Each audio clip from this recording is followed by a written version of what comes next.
ಲಕ್ಷ್ಮೀ ಬಾರಮ್ಮ ಬಾರಮ್ಮ ಲಕ್ಷ್ಮೀ ಬಾರಮ್ಮ. ಯಾಕೆ ಪಾಪ, ಯಾಕೆ ಈ ವಿಷಯನ ನನ್ನ ಹತ್ರ ಹೇಳಿಲ್ಲ ನೀವು? ಇದರಲ್ಲಿ ಹೇಳುವಂಥದ್ದು ಏನಿದೆ ಮಗ? ನಿನ್ನ ಮದುವೆಗಿಂತ ನನಗೆ ಬೇರೆ ದೊಡ್ಡ ವಿಷಯ ಯಾವುದೂ ಇಲ್ಲ. ತಂದೆಯಾಗಿ ನೀವು ಹೇಳ್ತಿರೋದು ಸರಿನೇ ಇರ್ಬೋದು, ಆದರೆ ನನಗೆ ಸರಿ ಇಲ್ಲ. ನನ್ನ ಮದುವೆ ಆದ್ಮೇಲೆ ನಿಂಗೆ ಅಪೋ ಸಿಗತ್ತಾ?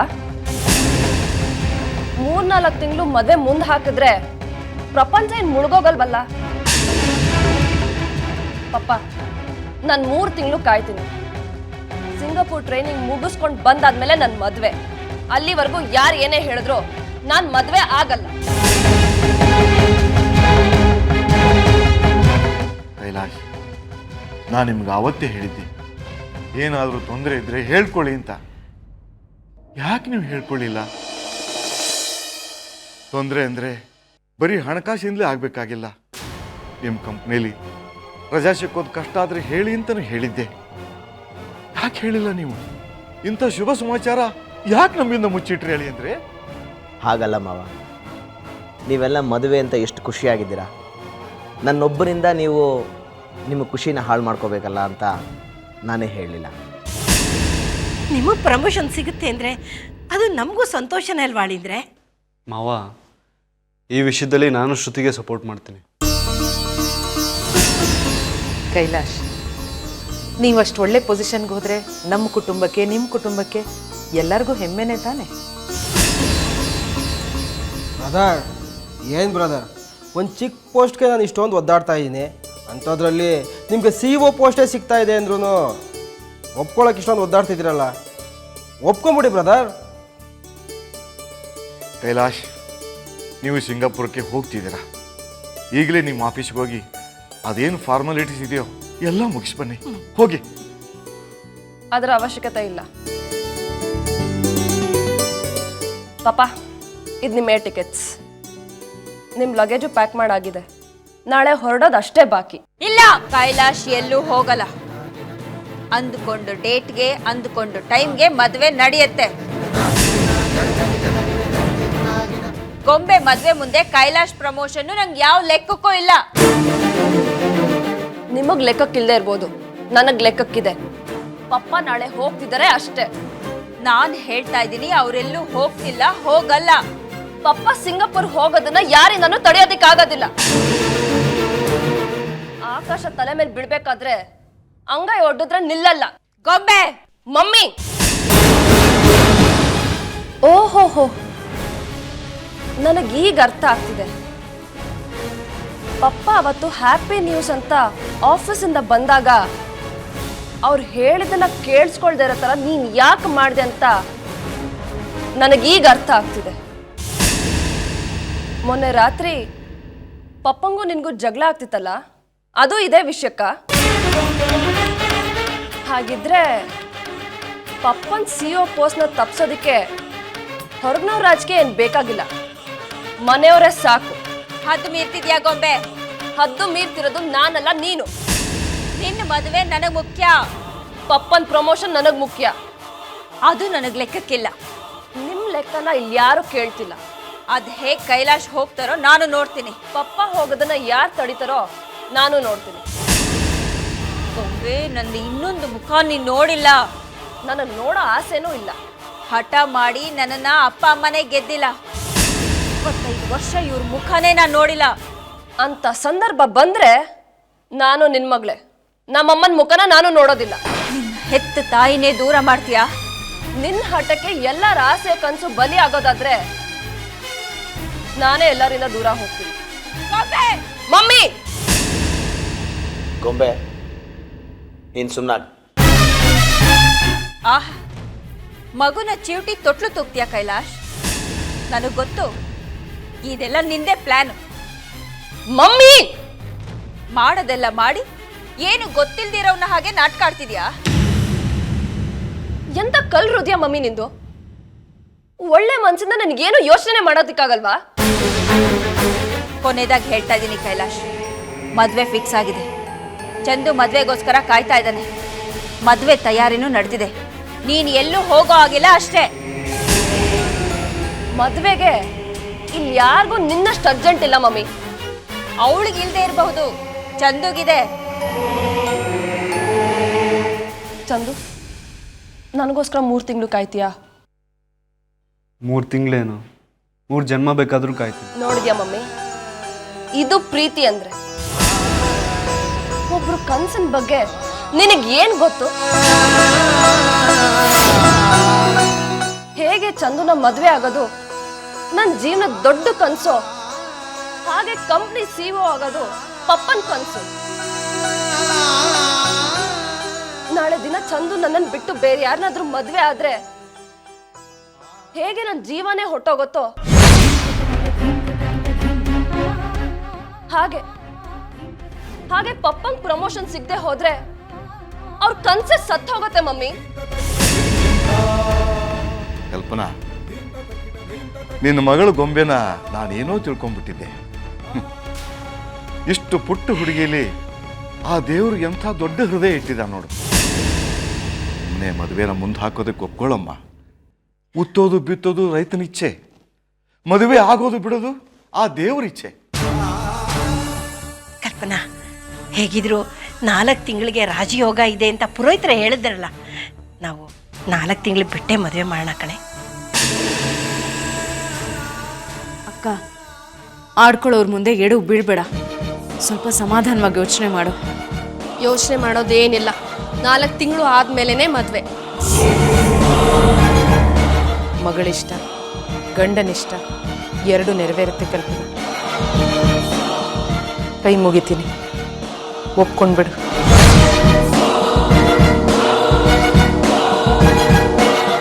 ಅತ್ತೆ, ನನಗೇನು ಅಷ್ಟೊಂದು ಮದುವೆ ಅವಸರ ಇಲ್ಲ. ಶ್ರುತಿ ಹೇಳ್ತಿರೋದು ಕರೆಕ್ಟೇ. ಕಣ್ಣು ಮುಚ್ಚಿ ತೆಗಿಯೋಷ್ಟರಲ್ಲಿ 3 ತಿಂಗಳು ಬಂದು ಹೋಗ್ಬಿಡುತ್ತೆ. ಯಾಕೆ ಇಷ್ಟೊಂದು ಹಠ ಮಾಡ್ತೀರಾ? ಪ್ಲೀಸ್ ಒಪ್ಕೊಳ್ಳಿ. ಅಕ್ಕ, ಮನೆಯವರೆಲ್ಲ ಹೇಳ್ತಾ ಇದ್ರು ಯಾಕೆ ನಿಂದೆ ಆಗ್ಬೇಕು ಅಂತ ಹಠ ಹಿಡ್ದಿದೀಯಾ? ಕಲ್ಪನಾ ಅವರೇ, ನಿಮ್ಮವ್ರ ಕಷ್ಟ ನೀವೇ ಅರ್ಥ ಮಾಡ್ಕೊಳ್ಳಿಲ್ಲ ಅಂದ್ರೆ ಹೇಗೆ? ಸಿಂಗಾಪುರ್ ಅಂದ್ರೆ ಸುಮ್ಮನೆನಾ?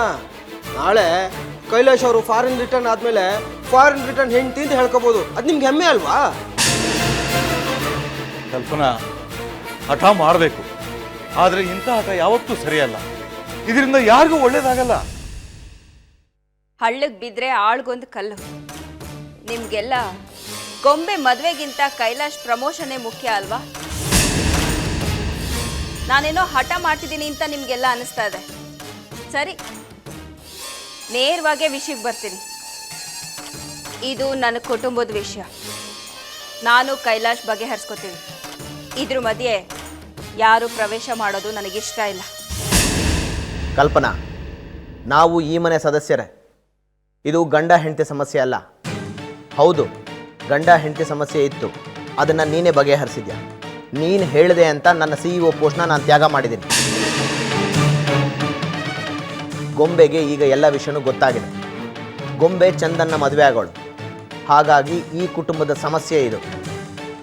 ಕೈಲಾಶ್, ಗೊಂಬೆ ಚಂದನ್ನ ಮದುವೆ ಆಗೋಳು. ಮದುವೆ ಆಗ್ಲಿ ಅಂತ ಹೇಳ್ತಾ ಇದ್ದೀನಿ. ಅವಳು ಇನ್ನೂ ಚಿಕ್ಕವಳು, ಅವಳಿಗೇನು ಅರ್ಥ ಆಗಲ್ಲ. ಅವಳ ಅಪ್ಪ ಆಗಿ ನಿನಗಾದ್ರೂ ಜವಾಬ್ದಾರಿ ಬೇಡವಾ? ಜವಾಬ್ದಾರಿ ಇರೋದಕ್ಕೇನೆ ಮಾತಾಡ್ತಿರೋದು. ಯಾವುದು ನಿನ್ನ ಜವಾಬ್ದಾರಿ? ನಿನ್ನ ಪ್ರಮೋಷನ್ಗೋಸ್ಕರ ಮಗಳು ಮದುವೆನ ಮುಂದೂಡೋದು ನಿನ್ನ ಜವಾಬ್ದಾರಿನಾ? 3 ತಿಂಗಳು ಹೆಂಡತಿ ಮಗಳನ್ನ ಬಿಟ್ಟು ಹೋಗ್ತಿದ್ದೀನಿ ಅಂತಿದೆಯಲ್ಲ, ಅದು ನಿನ್ನ ಜವಾಬ್ದಾರಿನಾ? ಇಬ್ಬರೇ ಹೆಣ್ಮಕ್ಳು 3 ತಿಂಗಳು ಹೇಗಿರ್ತಾರೆ, ಏನು ಮಾಡ್ತಾರೆ, ಗಂಡ ದಿಕ್ಕಿಲ್ದೇ ಇರೋ ಮನೆ, ಅವ್ರ ಸುರಕ್ಷತೆ ಬಗ್ಗೆ ಏನಾದರೂ ಯೋಚನೆ ಮಾಡಿದ್ಯಾ? ನಾವಿಬ್ಬರೇ 3 ತಿಂಗಳು ಹೇಗಿರಬೇಕು? ನಮ್ಮಿಬ್ರ ಬಗ್ಗೆ ನಿನಗೆ ಕಾಳಜಿ ಇಲ್ವಾ? ಅಯ್ಯೋ ರಾಮ, ಇದ ನಿನ್ನ ಸಮಸ್ಯೆ. ಹಳೆಯಿಂದಿರೋ ವಾಪಸ್ ಬರೋವರೆಗೂ ನೀನು ಗೊಂಬೆ ನಮ್ಮನೇಲೇ ಇರ್ರಿ. ನಾವಿನ್ನೂ ಬದುಕಿದೀವಿ ಕಣೆ. ಮಗಳನ್ನ ಮೊಮ್ಮಗಳನ್ನ ಹೂವಿನ ಹಾಸಿಗೆಲಿಟ್ಟು ಸಾಕು ಅಂತ ಶಕ್ತಿ ಆ ದೇವ್ರು ನಮ್ಗಿನ್ನೂ ಕೊಟ್ಟಿದ್ದಾನೆ. ಸುಲೋಚನಾ, ಎಂಥ ಒಳ್ಳೆ ಮಾತು ಹೇಳಿದೆ ಕಣೆ. ಹೌದು ಕಣೆ, ಕೈಲಾಶ್ ಬರೋವರೆಗೂ ಕಲ್ಪನಾ ಗೊಂಬೆ ನಮ್ಮನೆಯಲ್ಲೇ ಇರಲಿ. ನಾನು ಈ ಮನೇಲಿ ಇರಲ್ಲ. ಯಾಕತ್ತೆ? ಯಾಕೆ ನೀವು ಈ ಮನೇಲಿ ಇರಲ್ಲ? ಇದೇನು ಬೇರೆಯವ್ರ ಮನೆನಾ? ನಿಮ್ಮನೇನೆ ತಾನೆ. ಇಲ್ಲಿರೋದಕ್ಕೆ ಕುಮುದತೆ ಶ್ವೇತತೆಗೆ ಎಷ್ಟು ಹಕ್ಕಿದೆಯೋ ನಿಮಗೂ ಅಷ್ಟೇ ಹಕ್ಕಿದೆ. ಇಲ್ಲ, ನಾನಿಲ್ಲಿರಲ್ಲ. ಅಮ್ಮ, ನೀನಾದರೂ ಹೇಳು, ಅತ್ತೆಗೆ ಇಲ್ಲೇ ಇರೋದಕ್ಕೆ. ಚಂದು,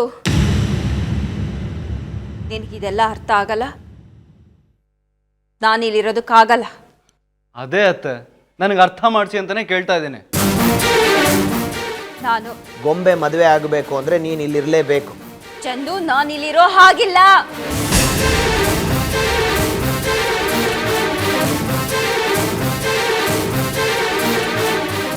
ಅಮ್ಮ, ಕಲ್ಪನತ್ತೆ ಯಾಕೆ ಹೀಗಾಡ್ತಿದ್ದ? ಚಂದು, ಮದುವೆ ಆಗೋವರೆಗೂ ಅತ್ತೆ ಅಳಿನ ಮುಖ ನೋಡಬಾರ್ದು, ಅದು ಶ್ರೇಯಸ್ಸಲ್ಲ. ಅದಕ್ಕೆ ಹಾಗಾಡ್ತಿದ್ದಾಳೆ.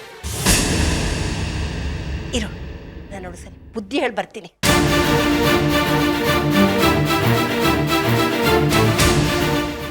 ಕುಮುದ, ನಿಮ್ಮ ಅಕ್ಕನಿಗೆ ನೀನಾದರೂ ಸ್ವಲ್ಪ ಬುದ್ಧಿ ಹೇಳಬಾರ್ದ? ಓ, ಕೇಸು ಅದೇ. ನಾನು ಹೋಗಿ ಹೋಗಿ ನಿನಗೆ ಬುದ್ಧಿ ಹೇಳು ಅಂತ ಹೇಳ್ತಾ ಇದ್ದೀನಿ. ಅಮ್ಮ, ನಿನಗೂ ನಾನು ನೆಮ್ಮದಿಯಾಗಿರೋದು ಇಷ್ಟ ಇಲ್ಲಮ್ಮ. ಆ ನಿನ್ನ ಸೊಸೆ ಇರೋ ಈ ಮನೇಲಿ ನಾನು ಇರೋಕ್ಕಾಗತ್ತಾ? ಹಾಂ, ಹಸು ಹುಲಿ ಒಂದೇ ಬೋನಲ್ಲಿ ಇರೋಕ್ಕಾಗತ್ತಮ್ಮ? ಎಷ್ಟು ಸುಲಭವಾಗಿ ಹೇಳಿದೆ ನೀನು ನನ್ನನ್ನು ಈ ಮನೇಲಿ ಇರೋ ಅಂತ. ಕಲ್ಪನಾ, ಕೋಪದಲ್ಲಿ ಮೂಗು ಕುಯ್ಕೊಂಡ್ರೆ ಅದು ಮತ್ತೆ ವಾಪಸ್ ಬರಲ್ಲ. ನಾನು ನಿನ್ನೊಳ್ಳೆದಕ್ಕೆ ಹೇಳ್ತಾ ಇದ್ದೀನಿ. ಯಾವುದೇ ಕಾರಣಕ್ಕೂ ನಿನ್ನ ಸ್ವಾಭಿಮಾನಕ್ಕೆ ಪೆಟ್ಟು ಬೀಳಬಾರ್ದು ಅಂತ. ಸ್ವಲ್ಪ ಸಮಾಧಾನವಾಗಿ ಯೋಚನೆ ಮಾಡು. ಇವತ್ತೇನೋ ಚಂದು ಕೇಳ್ತಾ ಇದ್ದಾನೆ, ಯಾಕೆ ಈ ಮನೇಲಿ ಇರಲ್ಲ ಅಂತ. ನಾಳೆ ತಾನಾಗಿ ತಿಳ್ಕೊತಾನೆ ಯಾಕೆ ಅಂತ. ಆಗೇನಾಗುತ್ತೆ ಅಂತ ನಿನಗೆ ಸ್ವಲ್ಪ ಕಲ್ಪನೆ ಇದೆಯಾ? ಪಾರ್ವತಿ ಮೇಲೆ ನೀನು ಹಾಗೆ ಸಾಧಿಸ್ತೀಯ ಅಂತ ಅವನಿಗೇನಾದ್ರು ಗೊತ್ತಾದರೆ ಚಂದು ನಿನ್ನ ಮಗಳನ್ನ ಮದುವೆ ಮಾಡ್ಕೊಳ್ತಾನ? ಅಕಸ್ಮಾತ್ ನಿನ್ನ ಪಾರ್ವತಿ ಮಧ್ಯೆ ಇರೋ ವಿಷಯ ಚಂದುಗೆ ಗೊತ್ತಾದರೆ ಚಂದು ಮದುವೆಗೆ ಒಪ್ಕೋತಾನ? ಪಾರ್ವತಿ ಚಂದುಗೆ ಮದುವೆ ಮಾಡ್ಕೊಳ್ಳೋದಕ್ಕೆ ಒಪ್ಪಿಸ್ತಾಳ? ಪಾರ್ವತಿ ಏನಾದ್ರು ತನ್ನ ಮಗನ ಪರವಾಗಿ ನಿಂತುಬಿಟ್ರೆ ನೀನು ಗೊಂಬೆ ಮದುವೆ ಮಾಡ್ದಂಗೆ. ಅದಕ್ಕೆ ಹೇಳ್ತಾ ಇದ್ದೀನಿ, ಇನ್ನೊಂದು 3 ತಿಂಗಳು ಸಮಾಧಾನವಾಗಿ ಇದ್ಬಿಡು ಅಂತ. ನಂಬೋದಕ್ಕಾಗ್ತಾನೆ ಇಲ್ಲಮ್ಮ. ಒಂದೇ ಏಟಿಗೆ ಈ ರೀತಿ ತಿರುವು ತಗೊಳುತ್ತೆ ಅಂತ ನನ್ನ ಕನಸಲ್ಲೂ ಎಣಿಸಿರ್ಲಿಲ್ಲ. 3 ತಿಂಗಳು ಮುಂದೆ ಇದ್ದ ಮದುವೆ ಡೇಟ್ನ ಕ್ಯಾನ್ಸಲ್ ಮಾಡಿಸಿ ಮುಂದಿನ ತಿಂಗಳೇ ಹಾಕ್ಸ್ದೆ. ಅದೇ ಹೀಗಾಗೋಯ್ತಲ್ಲಮ್ಮ.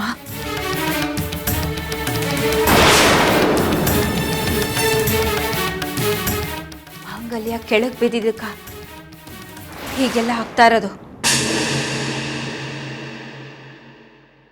ಅದಕ್ಕೆ ಹೇಳ್ತಾ ಇದ್ದೀನಿ ಕಲ್ಪನಾ, ನೀನು ಸೇರಾದರೆ ನಿನ್ನ ಮಗಳು ಸವಾ ಸೇರು.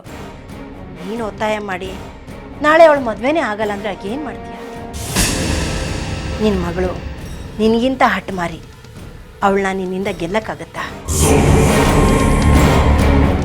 ಇದು ಹೀಗೆ ಆಗುತ್ತೆ ಅಂತ ನನಗೆ ಮುಂಚೆನೇ ಗೊತ್ತಿತ್ತು ಮಾವ. ಅದಕ್ಕೆ ಈ ವಿಷಯನ ನಾನು ಮುಚ್ಚಿಟ್ಟಿದ್ದೆ.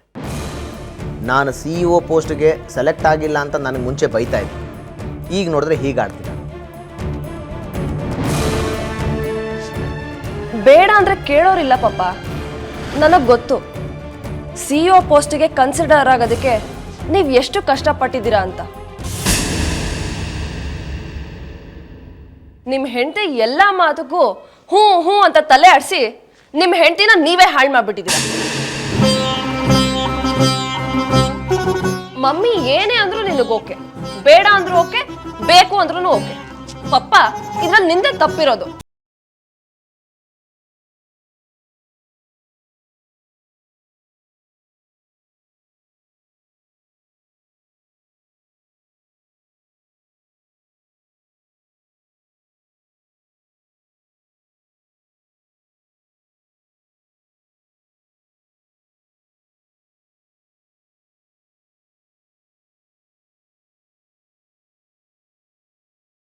ಮುಂದೂಡ್ತೀನಿ.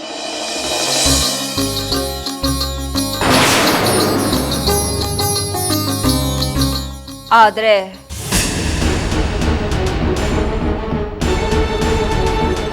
ಮೂರು ತಿಂಗಳ ನಂತರ ಯಾರು ಏನೇ ಕಾರಣ ಕೊಟ್ಟರು ಅಲ್ಲಿಂದ ಕೈಲಾಶ್ ಬರೋದಕ್ಕಾಗಲ್ಲ ಅಂತ ಹೇಳಿದ್ರು ನಾನು ಕೇಳಲ್ಲ.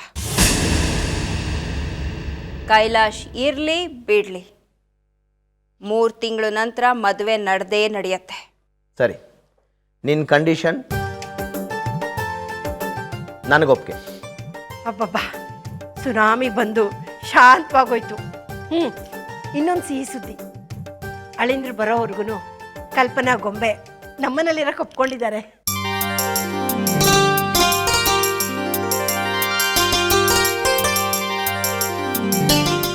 ಚಂದು, ನಾಳೆಯಿಂದ ನನ್ನ ಟಾರ್ಚರ್ ಶುರು.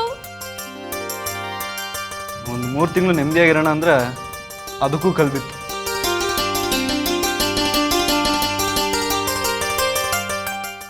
ಚಿನ್ನು, ನೀನು ಇನ್ಮೇಲೆ ಇಲ್ಲೇ ಇರ್ತೀಯ. ಖುಷಿನಾ? ಇಲ್ಲೇ ಇರ್ತೀಯ ಏನು ಚಿಕ್ಕಿ? ನಾನು ಎಲ್ಲಿರ್ತೀನೋ ನನ್ನ ಚಿನ್ನೂ ಅಲ್ಲೇ ಇರ್ತಾಳೆ. ಗೊಂಬೆ ಒಬ್ಳನ್ನ ಸಹಿಸ್ಕೊಳ್ಳೋದೇ ಕಷ್ಟ ಅಂದರೆ ಈಗ ಇವಳು ಬೇರೆ ಬರ್ತಾಳ. ಇನ್ನೇನೇನಾಗುತ್ತೋ ಈ ಮನೇಲಿ. ಎಲ್ಲ ವೇಸ್ಟ್ ಬಾಡಿಗಳೇ ತುಂಬಿಕೊಂಡಿದ್ದಾರೆ, ನನ್ನೊಬ್ಬನ ಬಿಟ್ಟು. ಬಾ ಚಿನ್ನು, ಮೇಲೆ ಹೋಗೋಣ. 3 ತಿಂಗಳು ಮದುವೆ ಮುಂದಕ್ಕೆ ಹೋಯ್ತು ಅಂತ ಖುಷಿ ಪಡಬೇಕಾ? 3 ತಿಂಗಳು ಚಿನ್ನು, ಶ್ರುತಿ ಅಕ್ಕ ಇದೇ ಮನೇಲಿ ಇರ್ತಾರೆ ಅಂತ ಭಯ ಪಡಬೇಕಾ? ಒಂದು ಗೊತ್ತಾಗ್ತಾ ಇಲ್ಲ. ಇವರೆಲ್ಲರ ಸಂತೋಷ ಬಿರುಗಾಳಿ ಬೀಸೋಕೆ ಮೊದಲು ಬೀಸೋ ತಂಗಾಳಿ ಥರ ಕಾಣುತ್ತೆ. ಬಿರುಗಾಳಿ ಒಂದು ಸಲ ಬೀಸಿದ್ರೆ ಇನ್ನೇನಾಗುತ್ತೋ? ಚಂದನ್, ಶ್ರುತಿ ಅಕ್ಕ ಮನೆಯಲ್ಲೇ ಇರ್ತಾಳಲ್ಲ ಅಂತ ಖುಷಿ ಆಗ್ತಿದ್ದಾನ, ಚಿನ್ನೂ ಇರ್ತಾಳಲ್ಲ ಅಂತ ಬೇಜಾರಾಗ್ತಾ ಇದ್ದಾನ. ಅಯ್ಯೋ, ಒಂದು ಗೊತ್ತಾಗ್ತಿಲ್ವಲ್ಲ.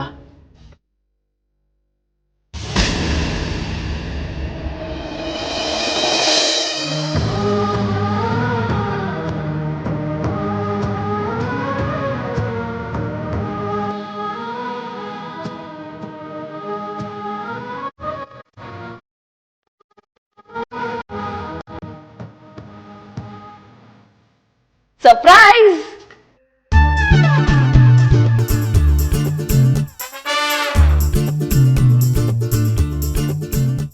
ಚಂದು, ನಾನು ಅವಾಗ್ಲಿಂದ ನೋಡ್ತಾ ಇದ್ದೀನಿ. ನಾಳೆಯಿಂದ ಈ ಮನೇಲಿ ಇರ್ತೀನಿ ಅಂತ ನೀನು ಕೇಳ್ದಾಗಿಂದ ನಿನ್ನ ಮುಖ ಯಾಕೋ ಇಳ್ದೋಗಿದೆ. ಯಾಕೆ? ಈ ಮನೇಲಿರೋದು ನಿನಗಿಷ್ಟ ಇಲ್ವಾ? ಶ್ರುತಿ, ಇಷ್ಟ ಇಲ್ಲ ಅಂದಿದ್ರೆ ಕಲ್ಪನಾತೆಗೆ ಇಲ್ಲೇ ಬಂದಿರಿ ಅಂತ ನಾನು ಒತ್ತಾಯ ಮಾಡ್ತಿದ್ನಾ? ಮತ್ತೆ ಯಾಕೆ ಡಲ್ ಆಗಿದೆಯಾ? ಏನಿಲ್ಲ, 3 ತಿಂಗಳು ನೀನು ನನಗದೇನು ಮಾಡ್ಬಿಡ್ತೀಯ ಅಂತ ಭಯ. ಇರೋ ಒಂದೇ 1 ತಿಂಗಳು ಆ ದೇವ್ರು ಕಿತ್ಕೊಂಡ್ಬಿಟ್ನಲ್ಲ ಅಂತ. ಆ ದೇವ್ರಿಗೆ ನನ್ನ ಮೇಲೆ ಯಾಕೆ ಹಸಿಟ್ಟೋ ಗೊತ್ತಿಲ್ಲಪ್ಪ. ಚಂದು, ಏನೇ ಹೇಳು ಶ್ರುತಿ, ನಾನು ಅಂದ್ಕೊಂಡಿದ್ದಕ್ಕಿಂತ ಸ್ವಲ್ಪ ಜಾಸ್ತಿನೇ ಜಾಣ ಇದೆಯಾ. ಇವತ್ತು ನೀನು ಏನು ಮಾಡಿದ್ಯೋ, ಏನು ಮಾತಾಡಿದ್ಯೋ ನನಗಂತೂ ತುಂಬ ಇಷ್ಟ ಆಯಿತು. ಮಾವನ ಆಸೆ ಕನಸಿಗೋಸ್ಕರ ಮದುವೆನ ಮುಂದಾಕಿದ್ದು, ನಿನ್ನ ಸ್ವಾರ್ಥನ ಲೆಕ್ಕಿಸ್ದೆ ಮನೆಯವ್ರ ಖುಷಿಗೋಸ್ಕರ ನಿನ್ನ ಆಸೆನ ತ್ಯಾಗ ಮಾಡಿದ್ದು, ವಾಹ್, ನಿಜವಾಗ್ಲೂ ಗ್ರೇಟ್ ಕಣೆ. ಚಂದು, ಪಪ್ಪ ಯಾವಾಗಲೂ ನನ್ನ ಪರವಾಗೇ ಇರ್ತಾರೆ. ನನ್ನ ಆಸೆ ಕನಸಿಗೆ ಅವ್ರು ಯಾವಾಗಲೂ ಬ್ಯಾಕ್ ಬೋನ್ ಆಗಿ ನಿಂತಿರ್ತಾರೆ. ತಮ್ಮ ಸ್ವಾರ್ಥಕ್ಕೋಸ್ಕರ ಯಾವತ್ತೂ ನನ್ನ ಆಸೆನ ಬಲಿ ಕೊಟ್ಟೇ ಇಲ್ಲ. ಹೀಗಿರ್ಬೇಕಾದ್ರೆ ಅವ್ರ ಆಸೆ ಕನಸಿಗೆ ನಾನು ಮುಳ್ಳಾಗಿರ್ತೀನ? ಈ ರೀತಿನಾದರೂ ಪಪ್ಪಂಗೆ ಒಂಚೂರು ನನ್ನಿಂದ ಹೆಲ್ಪ್ ಆಯ್ತಲ್ಲ, ನನಗದೇ ಖುಷಿ.